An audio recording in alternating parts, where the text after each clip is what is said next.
अस्सलाम वालेकुम, मैं हूँ आगा महबूब और आप देख रहे हैं मेरा यूट्यूब चैनल सियासी बाजीगर। व्यूअर्स, इलेक्शन की वजह से गहमा गहमी है और नॉमिनेशन पेपर्स धड़ाधड़ भरे जा रहे हैं। आज आखिरी तारीख है तो काफ़ी जो है लोगों ने तकरीबन तमाम लोगों ने फॉर्म भरा दिए हैं।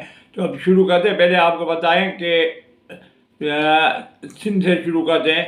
नवाब शाह से 207 NS 207 पर आसिफ अली जरदारी ने अपने कागजात जो हैं वो जमा करा दिए हैं। उनकी जगह पे उनकी बहन जो है अजरा पेजू ने वो कागजात उन्होंने जमा करा दिए। अच्छा, इसी सीट पे 207 NS 207 नवाब शाह में GDA के जाहिद हुसैन शाह हैं, वो भी इस सीट से इलेक्शन में हिस्सा ले रहे हैं। तो रामाला जाहिद हुसैन शाह का मुकाबला जो होगा आसिफ जरदारी से होगा। तो अजरा पेशुओं ने इस मौके पे कहा कागजात जमा कराते वक्त कि अगला वज़ीर आज़म बिलावल भुट्टो होगा। सिर्फ सूबे की बात नहीं करें, हम पूरे पाकिस्तान में अक्सरियत के साथ जीतेंगे और इंशाल्लाह पाकिस्तान का अगला वज़ीर आज़म जो है बिलावल भुट्टो होंगे। तो अब हालात देखते हैं क्या होता है। महसूस तो ये होता है कि हैदराबाद सिंध में भी क्लीन स्वीप कर सकते हैं या नहीं कर सकते हैं, क्योंकि इनके खिलाफ जो है कराची में MQM ने जो इनके खिलाफ वॉल चेकिंग हो रही है और इनके खिलाफ बातें कर रहे हैं कि जी इन्होंने कराची को खंडरात बना दिया है, जो लोगों को मोटिवेट कर रहे हैं PP के खिलाफ।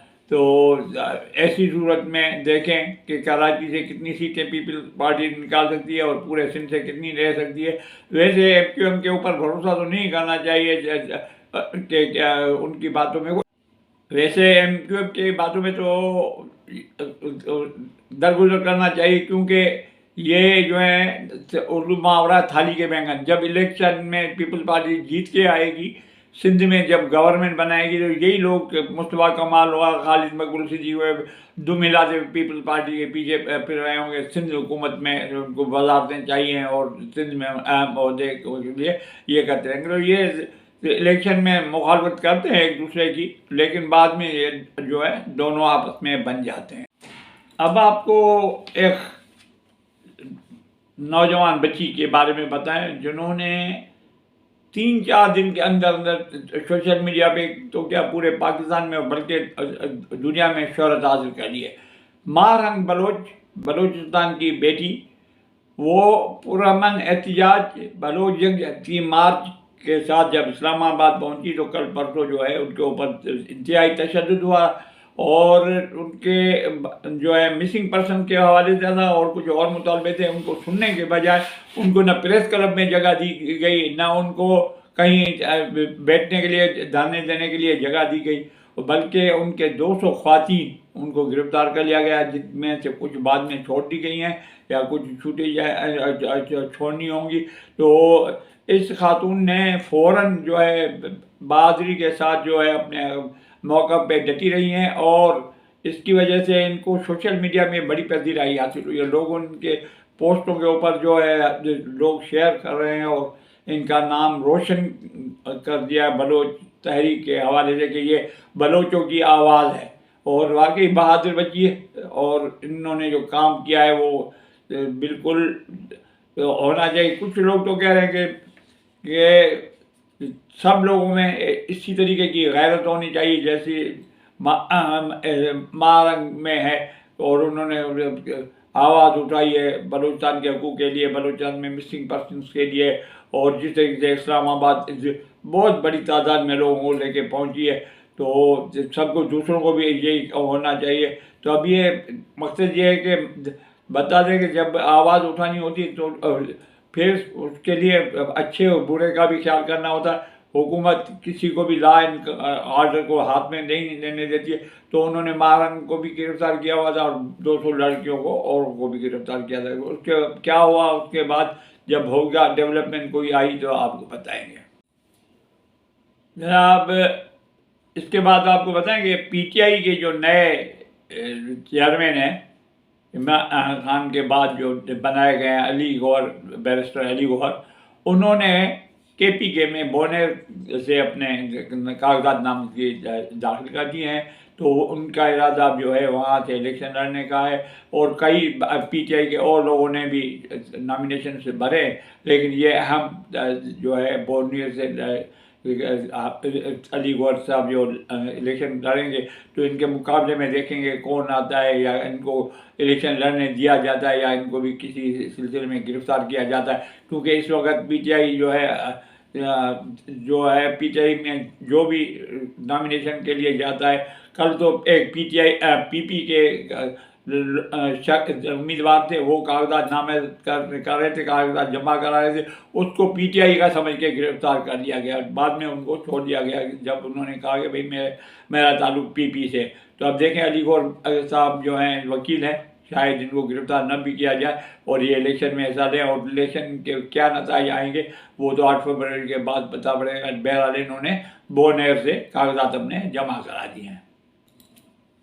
सबसे बड़े मजे की बात, NA 119 उसके ऊपर मरियम नवाज और हलीम खान दोनों ने कागजात नामित करवाए। इनका आपस में जो है टक्कर होगा, इनका मुकाबला होगा। मरियम नवाज की पोजीशन वहाँ पे सही नहीं है, और यकीनन हलीम खान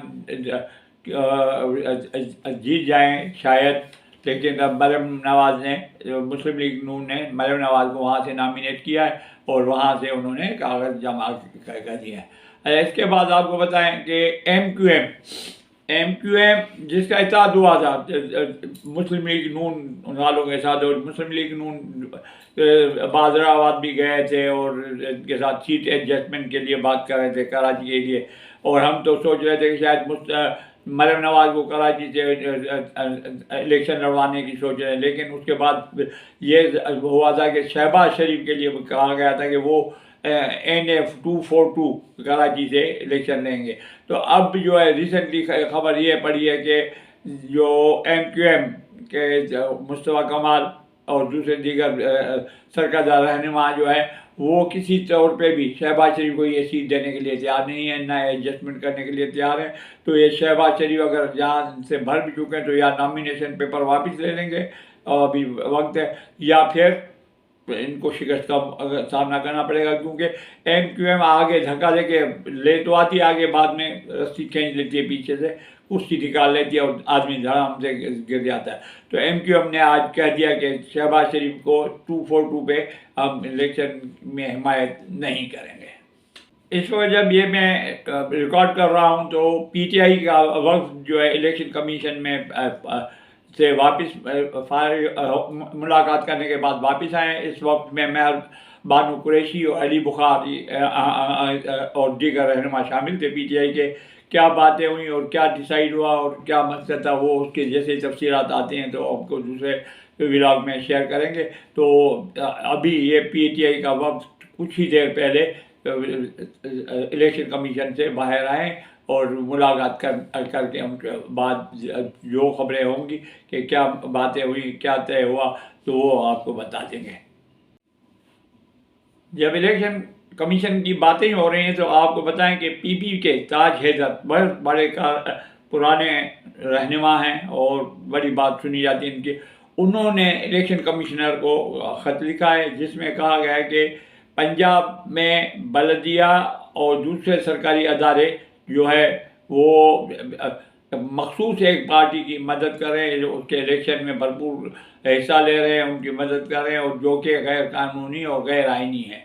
अच्छा, इन्होंने इसके अलावा जो ख़ास बात लिखी है, उन्होंने चीफ इलेक्शन कमिश्नर को कहा है कि जनाब आइन में कहीं भी ऐसा नहीं लिखा हुआ है कि आप जो है चेयरमैन को या जो है मेयर या नाजिम को इलेक्शन में हिस्सा लेने न दें। तो ये कहीं भी आइन में नहीं है और लिहाजा मेयर, नाजिम या चेयरमैन जो है वो बिल्कुल आइन के तहत हिस्सा ले सकते हैं। इसके लिए मेहरबानी करके डिक्लेयर करें या नोटिफिकेशन जारी करेंगे, वो हिस्सा ले सकते हैं। क्योंकि पीपल्स पार्टी चाह रही है कि अब मुर्तज़ा वहाब जो है सिंध मेयर कराची वो भी इलेक्शन में हिस्सा ले सकें और चेयरमैन वगैरह जो है। तो इन्होंने एक तफसील से ख़त लिखा है, उसका जवाब जब आएगा तो देखें इसको इनकी ख्वाहिश पूरी करती है इलेक्शन कमीशन या नहीं करती है। अच्छा, इसके बाद आखिर में आपको बताएंगे सिंध के बड़े शहर कराची, जिसको इकोनॉमिकल हब कहा जाता है पाकिस्तान का, उसके हालात के बारे में बताएंगे। पहले हालात ख़राब होते थे तो सारा मलबा पीपल पार्टी के ऊपर डालते थे कि भाई पीपल पार्टी की हुकूमत है, पीपल पार्टी ने अमन तबाह कर दिया, कराची को तबाह कर दिया, सिंध को तबाह कर दिया। लेकिन अभी जो वज़ीर दाखिला एक रिटायर्ड ब्रिगेडियर हैं, उसके अलावा अबूरी हुकूमत है, पीपल पार्टी का कहीं दूर दूर का निशान भी नहीं है। लेकिन उसके बाद कराची के हालात फिर वही 90-92 वाले हालात, बोरीबंद लाशें और कत्ल और भत्ताखोरी और जो फैक्ट्रियाँ जला देते थे, वो सिलसिला शुरू हो रहा है दोबारा। कौन मुलविस है, मैं नहीं कहता हूँ कि वो MQ मुलविस है या कोई और पार्टी में, लेकिन हालात वही हो रहे हैं जो मुतज़्ज़े के ज़माने में हुआ करते थे। कल परसों एक ताजिर को कत्ल कर दिया गया क्योंकि भत्ता नहीं दिया उन्होंने। भत्ताखोरी उरूज पे हो चुकी है और कोई जो नहीं देगा भत्ता वो जान में मार दिया जाएगा। खौफ और हरास फैलाना ताकि एक खत जाए, एक पर्ची जाए तो पैसे तैयार हों। तो ये किसकी जिम्मेदारी है? ये केयर टेकर हुकूमत की जिम्मेदारी है। और हुकूमत के साथ साथ इस्टेब्लिशमेंट, बिलाल अकबर जैसे मेजर जनरल बिलाल अकबर थे कराची में जिन्होंने सफाया किया था। अब फिर एक ऐसे मेजर जनरल की ज़रूरत है कराची में, कोर कमांडर होकर भेजें जो इनको हर बदतखोर को, हर कातिल को, हर स्ट्रीट क्राइम वाले को केफर का अंजाम तक पहुँच जाए। अब एक ताजिर के पास अंदर घुस के दुकान में गोली मार दी गई। ताजिर बेचारे खौफजदा हो जाएंगे, कराची से अपना बोरी बिस्तर करके जाके बलूचिस्तान में जाएं, पंजाब में जाएं, किसी और सूबे में रहेंगे। पाकिस्तान कराची की जो है इकोनॉमी तबाह हो जाएगी। आप कराची में मोबाइल को पैसे बैंक से निकाल के बाहर निकलना हो, कहीं भी आप खुद को महफूज तस्वर नहीं कर सकते। किसी वक्त भी आप सोच सकते कि आया कोई ना कोई चील की तरह आएगा, झपटा मारेगा, ले जाएगा या गोली मारेगा और हमें लूट के चला जाएगा। तो ये जो है इस वक्त पीपल पार्टी की जिम्मेदारी नहीं है। पीपल पार्टी अगर होती तो ये सारा MQ वाले चिल्लाते भाई इन्होंने पीपल पार्टी वालों ने सिंध को तबाह कर दिया, ये खून ने जी कर चोर मचाए शोर वाला मसला करते, खुद करते और खुद पीपल पार्टी को बदनाम करते। तो अब जो है ये हुकूमत जो है, केयर टेकर हुकूमत जो है, इस चीज़ पे तवज्जो दे। कराची का अमन बहुत ज़रूरी है। कराची का अमन ख़राब होने का मतलब है कि पूरे सिंध में अमन तबाह हो सकता है। और ये लिंक जो है, कराची जो है सिंध का कैपिटल है और बड़े शहर में अगर आप किसी को स्ट्रीट क्राइम से नहीं रोक सकते, किसी को मोबाइल छीनने से नहीं रोक सकते, तो बड़े मुजरिमों को कहाँ से पकड़ सके क्या? तो ये चीज़ केयर टेकर के लिए, हुकूमत के लिए और ख़ास कर वज़ीर दाखिला के लिए इंतहाई एक चैलेंज वाली कि इसको क्राइम को कम करने में वो क्या किरदार अदा कर सकते हैं। अगर रेंजर्स से मदद लेनी है, आप रेंजर्स के हवाले करें कराची शहर को, देखें अमन कैसे नहीं कायम होता। मेरा यकीन है कि रेंजर्स के हवाले करें। पहले भी रेंजर्स ने और जनरल मेजर जनरल थे बिलाल अकबर, उनकी वजह से अमन हुआ था कराची में। कोई किसी की हिम्मत नहीं होती थी। एक फैक्ट्री जलाई थी, उसके बाद जो ऑपरेशन शुरू हुआ तो सारे गुम हो गए, गायब हो गए, मंजर आम से ख़त्म हो गए। कोई न फैक्ट्री वाले को चिट जा रही है, न किसी दुकानदार का कत्ल हो रहा है, न किसी का। तो ये इस वक्त फिर एक बिलाल अकबर की पाकिस्तान सिंध में ज़रूरत है, कराची में ज़रूरत है। या कोई और लाए अमल तय करें और ये इंश्योर करें कि कल से कोई किसी एक ताजिर का कत्ल नहीं होगा, एक आवाम से मोबाइल नहीं छीना जाएगा, एक शहरियों की हिफाजत करना हुकूमत का काम है। और हुकूमत इस वक्त केयर टेकर है, तो केयर टेकर बिल्कुल गाफिल ना हो अपने फ़राइज़ से। तो मेहरबानी करके कराची पे तवज्जो दीजिएगा और कराची में अमन कायम कर दीजिएगा। उम्मीद है आज का ये व्लॉग पसंद आया होगा। मज़ीद जैसे ही और ख़बरें मिलती हैं तो मैं आपको साथ शेयर करूँगा। जिन दोस्तों ने मेरा यूट्यूब चैनल अब तक सब्सक्राइब नहीं किया, मेहरबानी सब्सक्राइब भी कर दें और बेल आइकन को पुश करना ना भूलें। इजाज़त दीजिए। टिल द नेक्स्ट, पाकिस्तान जिंदाबाद।